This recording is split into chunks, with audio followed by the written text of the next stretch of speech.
Well, first things first here, because in talking with Glenn Close, I think we should also be introduced to her friend. This is Gabby.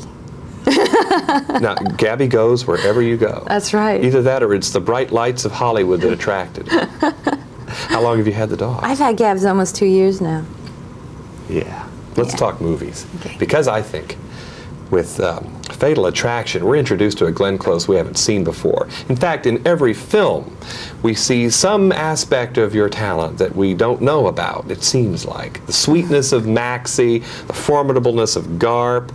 I mean, the list is endless, the virtues of the natural. Do you prefer this chain of pictures that keeps changing you from project to project? We can't get a handle on you in story. Well, that's lovely. I like that a lot. Is that good? Is that a compliment to say that, do you think? I think so. I think it would be kind of, I don't know how to say, because you have, no, I have no kind of overall game plan. I just respond or don't respond to things that I get offered. Yeah, an actor's equipment will be to project a certain consistency from role to role, and it almost seems like you're deliberately going away from that particular strategy. You are so very different now in each film. Well, thank you. I think I respond to the challenge. You know, I think this was definitely a very exciting departure for me, and that was one of the aspects of the film that I really wanted to do it for that reason. And there must have been a time on the set, especially during the fight scene, when Michael comes to your apartment. How long did that thing take, and how excruciating did that become? Yeah, that was hard. There's a lot of very difficult physical things in this movie. I mean, just physically demanding. It didn't look to me like there were body doubles employed in the fights. I did have a double, but I did a lot of the stuff myself as well. So I think when they have a choice, they usually go with the actor. What happens to you psychologically in shooting scenes like that? Do you get onto a raw edge yourself a little bit personally? Yeah, I think that the end of the fight, when he, has me down on the floor, I found deeply upsetting. And that was one of the scenes that it took me a while to get over. Is that one of those times when being an actress maybe brings you closer to things that none of us could ever understand who work in banks and TV stations and on mail routes? I mean, you're confronting things here. Is that maybe a almost ugly side of acting, because you're getting into a role closer? Well, it's really interesting, because it's very upsetting, and yet there's always that side of you which is reveling in it as an actor. That's interesting. Because it's there's also something, I mean, you're a craftsman, you know in a fight that you try not to hurt yourself and try not to hurt the person that you're working with.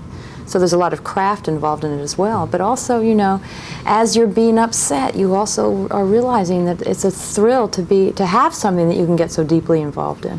Is there any profession, I'm wondering, that you could pursue? We should all be so lucky. Yeah. Could you be doing anything else that could put you in contact with that part of yourself? Scary as it sounds a little bit. Maybe that's why you pursue it, huh? I think it might be, yeah. I think in performing arts, I would think... Could we subtitle your acting career "In Search of Glenn Close"? Each time you do get closer to maybe unexpected things? I think actually that's probably very true. Here we are writing your book now. Has Dan Gallagher made a mistake in his weekend affair with you, or is what he's doing, in your opinion, something that every man and woman watching this film knows in their heart of hearts they could do? I think that's the second one is true. I think that's why the film is so effective, because it starts out so possible, and then it goes on from there. But that's what I like so much about it, that it's so possible. And what he does when he comes home, how many people are say, "Oh God, I can remember doing that." It really is a lot that people can relate to, and that's why I think it frightens people on such a deep level.